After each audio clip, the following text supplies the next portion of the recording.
Hoje nós vamos fazer o estudo de 1 Coríntios, capítulo 4.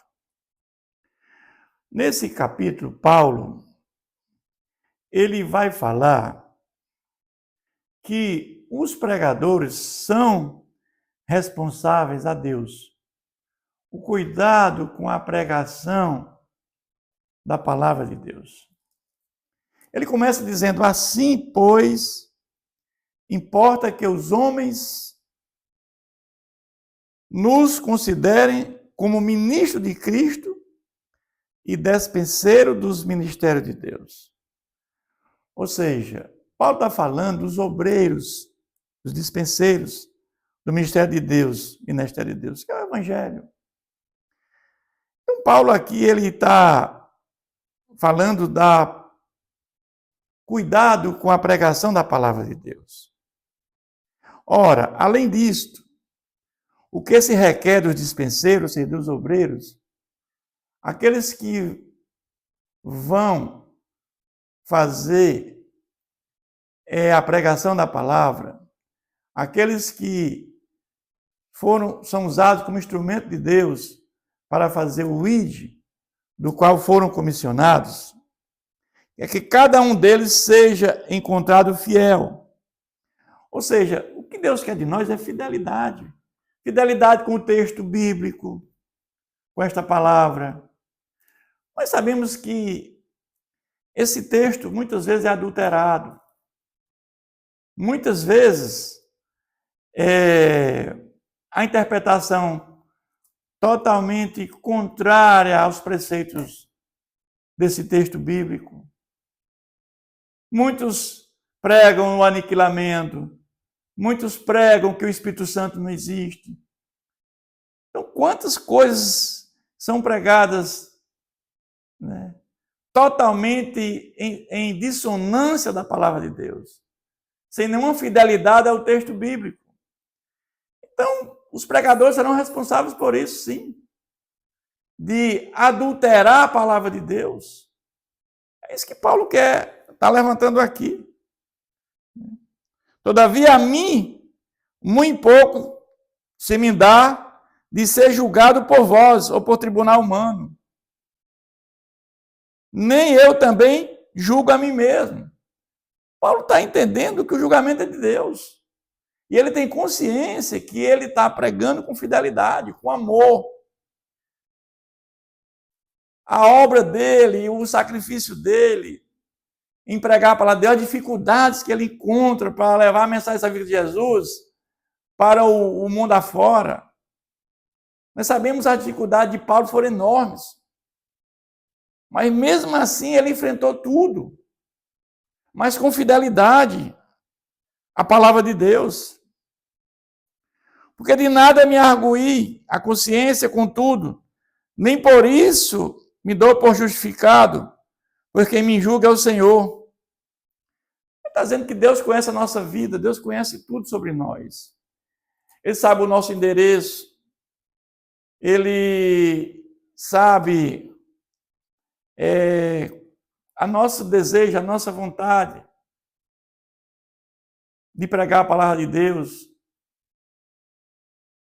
A nossa motivação, qual é? Muitas das vezes, a motivação é aparecer. Até num coral de um templo. Ou a pregação para aparecer para o homem. Paulo não tinha essa preocupação. Ele pregava com humildade. Paulo pregava não para persuadir o povo, porque ele tinha convicção que quem convence o irmão é o Espírito Santo. Portanto, nada julguei antes do tempo, até que venha o Senhor, o qual não somente trará a plena luz das coisas ocultas das trevas, mas também manifestará os desígnios dos corações. Então, cada um receberá o seu louvor da parte de Deus. Nós sabemos que o homem vê a aparência, mas somente Deus vê o coração. Nós vimos que nos 10 mandamentos, o último, ele fala da consciência. Que somente Deus pode ver. O ser humano não chega na consciência do outro ser humano, mas Deus vê. Então nós vamos ver que aqui ele fala a segunda vinda de Cristo quando há o julgamento final. Nós vamos ver que ninguém escapará do juízo de Deus. Ninguém. Quando ali haverá novos céus e nova terra e um lago de fogo, onde teremos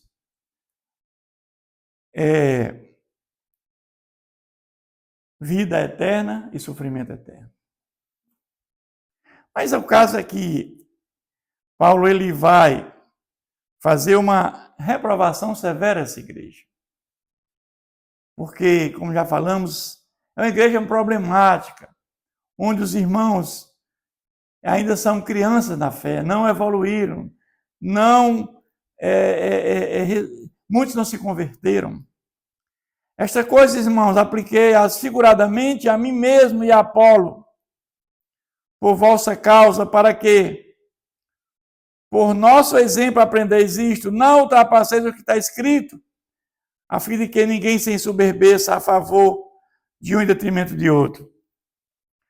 O cuidado de não seguir o mestre humano e nós vemos que a Bíblia ela é inerrante, mas tem muitos que usam a Bíblia como anexo, pregam a palavra de Deus com um livro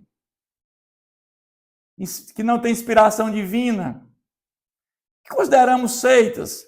Ele aqui chama a atenção disso. Não ultrapassei o que está escrito, a fim de que ninguém soberbeça a favor de um detrimento de outro.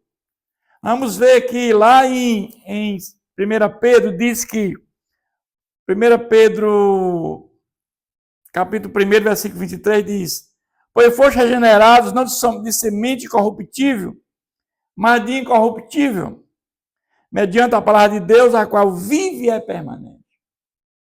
A palavra de Deus é viva, é eficaz, é permanente. Ela é inerrante.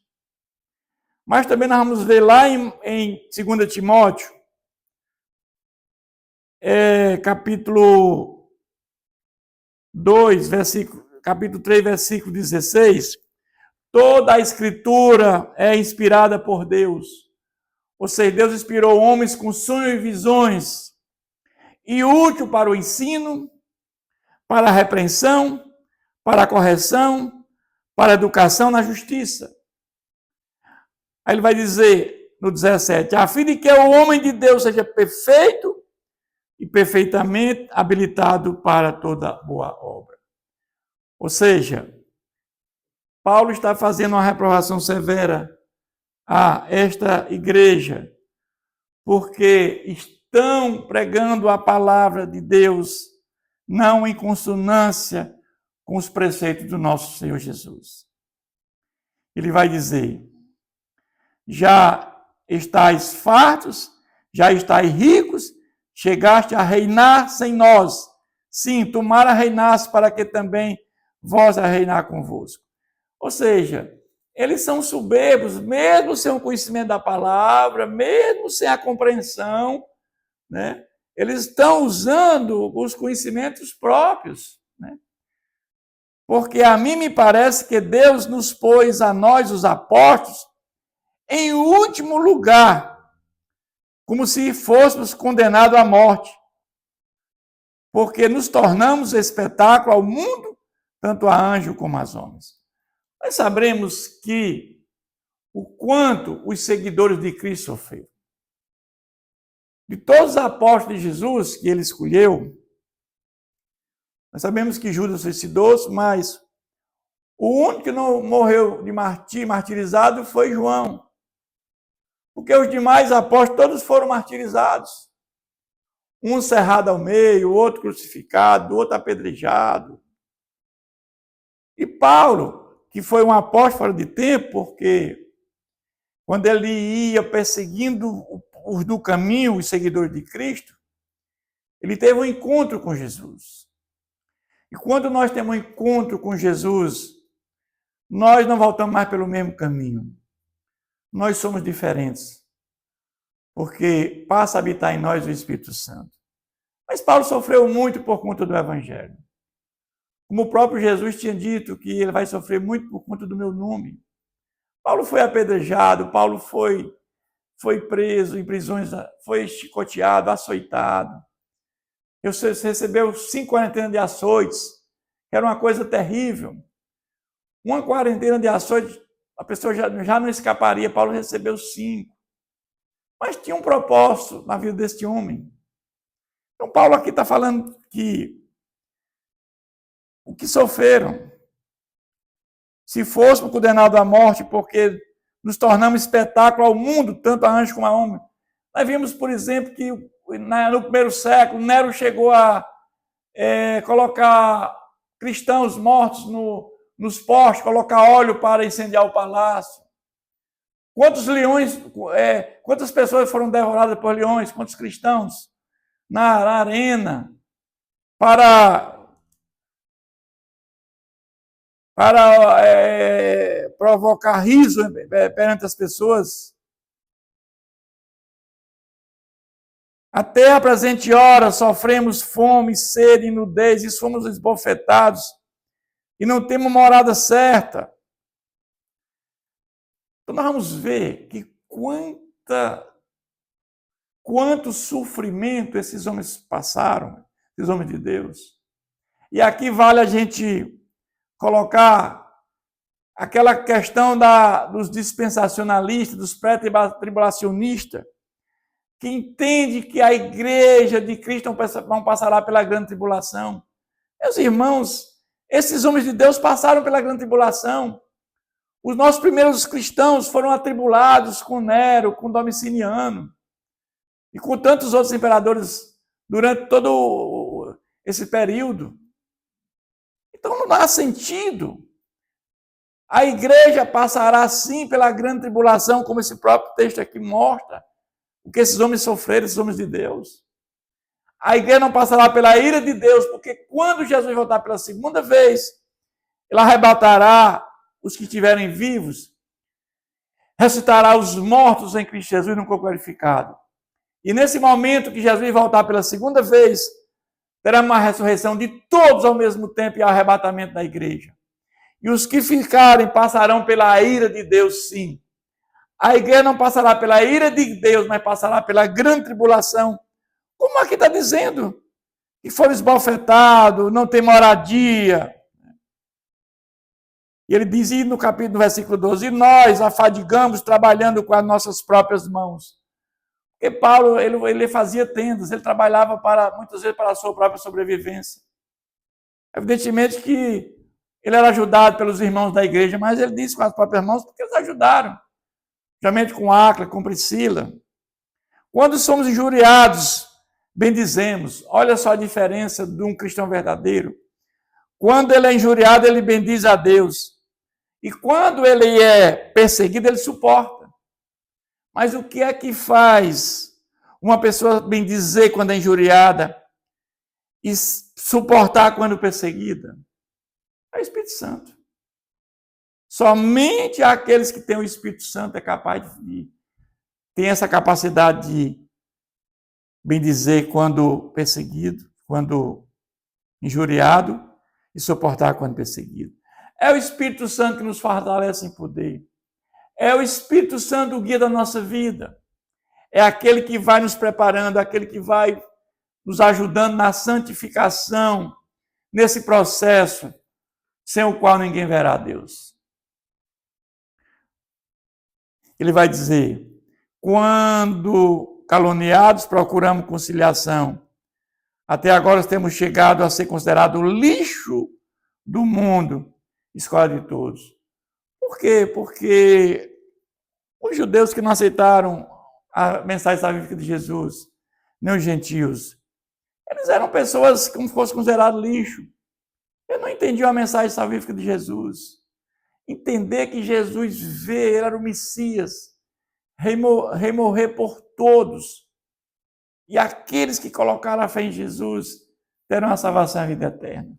Mas aqueles que não entendiam isso, que não eram não eram homens espirituais, achavam que era considerado lixo e escória do mundo. Mas Paulo agora vai ensiná-los como pai, vai a demonstrar como pai. Não vos escrevo essas coisas para vos envergonhar, pelo contrário, para vos demonstrar como filhos meus amados. Paulo tinha muito zelo pela palavra, Paulo tinha muita vontade que todos se salvem, como o próprio Jesus, que chega ao pleno conhecimento da verdade. Paulo chega, quando escreve para a igreja de Roma, em Romanos, ele diz que ele queria ser anátema, mas gostaria de ver todos os seus compatriotas salvos, que eles viessem, os judeus, seus compatriotas, a conhecer a mensagem salvífica de Jesus, que eles realmente viessem a entender que não há salvação fora de Jesus. Porque ainda que tivesse milhares de preceptores em Cristo, não tereis, contudo, muitos pais, pois eu, pelo Evangelho, vos gerei em Cristo Jesus. Paulo está dizendo que, embora vocês tenham muitos aí falando, de santificação, falando de... Mas ele foi o primeiro, ele foi aquele que gerou todos eles, porque foi ele que fundou a igreja de Coríntios. Então ele pegou a palavra de Cristo original, verdadeira. Embora tinha muitos pregando aí outros fundamentos, mas ele pregou o fundamento que é Cristo. Ele está dizendo que eles são considerados, ele como pai, como filho dele. Admoesto-vos, portanto, que sejais meus imitadores. Ou seja, sejam meus imitadores assim. Por quê? Porque a prática de vida de Paulo era que ele era imitador de Cristo. Ele era um seguidor de Cristo fiel. Ele tinha fidelidade a Cristo. Então ele diz assim, sejam meus imitadores como eu sou de Cristo. A prática de vida desse homem era tremenda. Por esta causa, vos mandei Timóteo, que é meu filho. Ele fala Timóteo, meu filho, que é filho de Paulo pela fé. Porque quando Timóteo ouviu a pregação de Paulo, ele se converteu. Ou seja, o Espírito Santo fez com que a palavra tivesse sentido na vida dele. Ele se converte. Ele diz, meu filho amado e fiel no Senhor. Timóteo foi um expoente também da palavra de Deus. O qual vos lembrará os meus caminhos em Cristo Jesus, como por toda parte ensina em toda a igreja. Paulo, ele plantava a igreja, visitava as igrejas, mandava as cartas para as igrejas para consolidar o evangelho de Jesus Cristo, e depois ele enviava pessoas para ali continuar a obra. Como em Éfeso, como em Tessalônica, como em Colossos, e tantas outras que ele fundou, em Lídia, em Ícono, em Derbe, em Cônio, Derbe e Listra, região da Galácia. Então, Paulo ele sempre tinha uma pessoa para dar continuidade à obra do Senhor Jesus. Alguns se ensoberbeceram, como se não tivesse de ir ter convosco, mas em breve irei visitá-vos, porque Paulo ele visitava esses locais que onde ele fundou a igreja. Mas disse, se o Senhor quiser, porque Paulo aqui ele vai falar aquilo que Tiago fala, que nós devemos sempre dizer, quando vamos fazer qualquer coisa, se Deus permitir. Nós temos que ter essa humildade, essa capacidade de saber que nada acontece se Deus não permitir.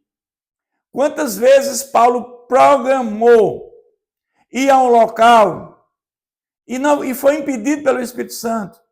Por quê? Porque Deus não queria que ele fosse para determinado local, possivelmente por conta de perigos que ele ia enfrentar.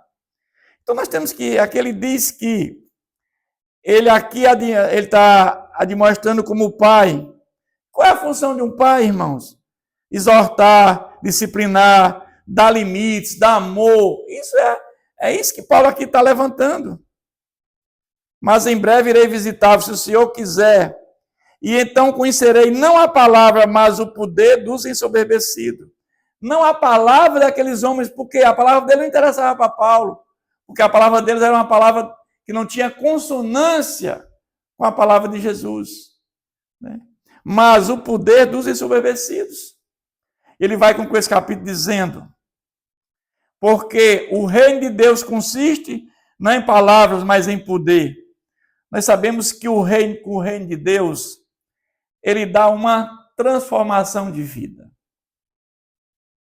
Jesus, quando ele foi confrontado com os fariseus, Jesus pregava o reino de Deus, o reino dos céus. E Jesus explica que o reino dos céus está dentro de cada um de nós. O reino dos céus, o reino de Deus, ele foi iniciado com a primeira vinda de Jesus. Porque quando o Espírito Santo habita dentro de nós, o nosso corpo é morada do Espírito Santo, é templo do Espírito Santo. Ele já começou e vai ser concretizado na segunda vinda de Jesus, quando nós estaremos com ele por toda a eternidade, no novo céus e nova terra. É isso que Jesus está dizendo aqui. E ele pergunta, ele termina dizendo: que preferis? Irei a vós outros com vara ou com amor e espírito de mansidão? Então, esse texto bíblico, ele nos remete o cuidado com a pregação da palavra de Deus. E a reprovação que devemos, como homens de Deus, fazer quando encontramos alguma coisa fora do contexto daquilo que Jesus quer que nós façamos. Que Deus continue nos abençoando sempre.